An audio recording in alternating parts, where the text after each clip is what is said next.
Hey, Joe here.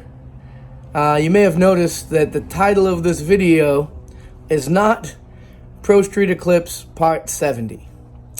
I probably should have done this a while ago, but I decided to end the Pro Street Eclipse series, or whatever you want to call it. I probably should have ended it when the car started up and ran. Like, that was really the end of the build of Pro Street Eclipse. At this point, who knows what I could be doing, in the garage here at Joe Wrench's. I always have plenty of work to do on this race car, but, I have my Cadillac to do work on.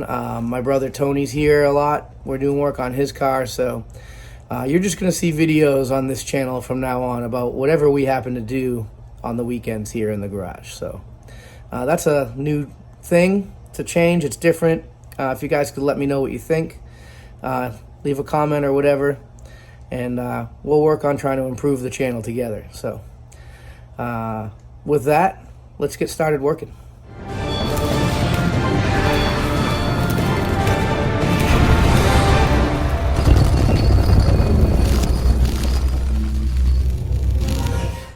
I've chosen this axle out of my pile of axles, and I've cleaned it up some.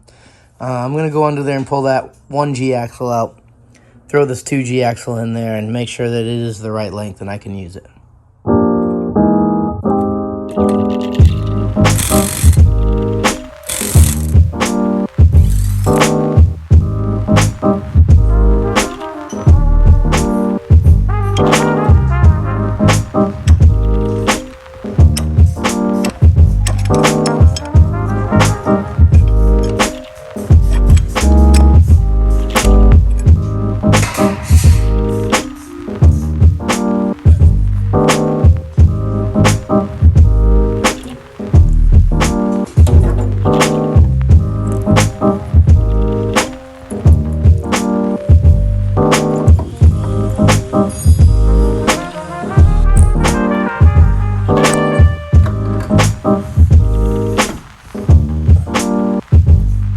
Alright, here's the 1GB auto front wheel drive axle that I've been running. It's been working good for me. It's just a little too short now that the transmission's moved over. This is a 2G axle here. I don't know if it's from an auto or a manual. It is definitely around a ½ inch or so longer than this axle, and that's what I need, is something a little bit longer. So I'm going to slap this in there and give it a shot. Got that 2G axle in there with that little rubber thing midway on it installed out here, and the ball joint is ready to go right in, no problem. That all looks perfect. And this 1CV that expands right here this way, it's sitting pretty good right there. It doesn't look like it's pulled out too much or compressed too much, so this axle should work good. I got that ball joint taken care of, and I just got to put this axle nut on here, put a little bit of anti-seize on there, get this thing started, and then we'll zap it on with the old handy zapper on her. Ugga dugga. I'm going to pop this axle out now just so I can bolt up this ball joint. Then I can put the car down on the ground. It's easier to get in the engine bay. So let's get that in there. There we go. That's out of there. Next thing I'm going to do is pull down this OEM pan. There's no valve body in this transmission right now, but I did get a valve body built by Aaron Gregory, and I'm going to install that valve body, a fresh filter, a fresh gasket, and I'm going to put my Jeff Bush pan back on that now has a bung welded on the front right here. Forced Induction Pros took care of for me. A -6 bung here that's going to be the return from my cooler with my new trans fluid routing that you'll see coming up. I got the pan off here, and I'm getting ready to stick the valve body up in there and bolt it in. Valve body is installed, and I put a new transmission filter on there while it was at it. So next, I'm just going to have to put that transmission pan on there with a gasket and get it all snugged up. Before I install the pan, I'm going to install this filter that goes in that port that I tapped, the RD port. This is part of this new oiling system. So I'm going to put a little of this on this fitting and screw that in right up there where it goes before I put the pan on, because I think there's going to be a little bit of a tight clearance there. So I want to get this thing in there and tight, and I think I'm going to clearance the pan a bit to fit as well. So there's the adapter fitting I screwed in there. That's a 1/8 inch NPT, which is what I drilled and tapped that port to. 1/8 inch NPT to 6AN. So all the rest of the fittings from there will be 6AN.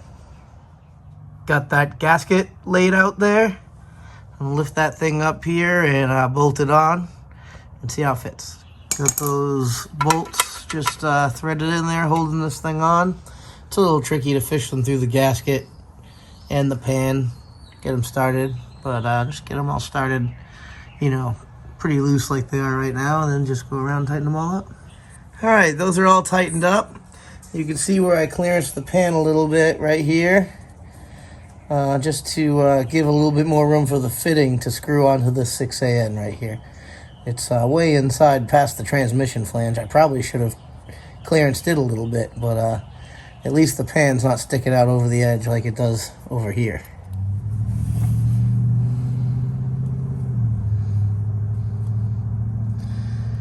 All right, I got this 90-degree end on this hose. Not sure if I'm gonna route it just like that. There's a lot of room that's kind of wasted under it, or I could kind of run it this way, and it could come up and go that way. It would leave a little bit more room, I think, in the engine bay if I do it that way.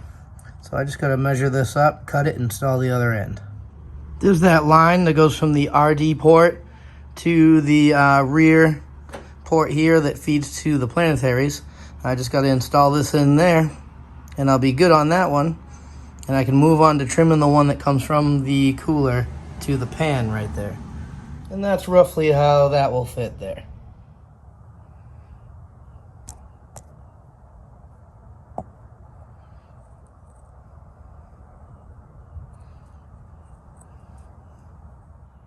That's the new fluid route mod.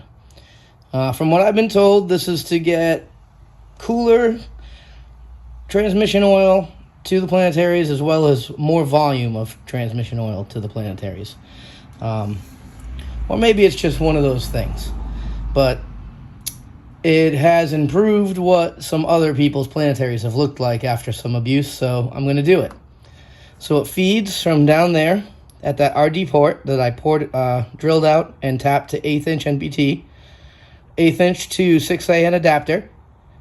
Then this 6AN hose comes up and goes to the rear cooler port. That goes to the planetaries. So the cooler, which is fed from here, now goes over to the cooler and back out of the cooler and just directly into the pan right down there. That'll do it for today, guys. Thanks for watching. If you're not subscribed, please subscribe.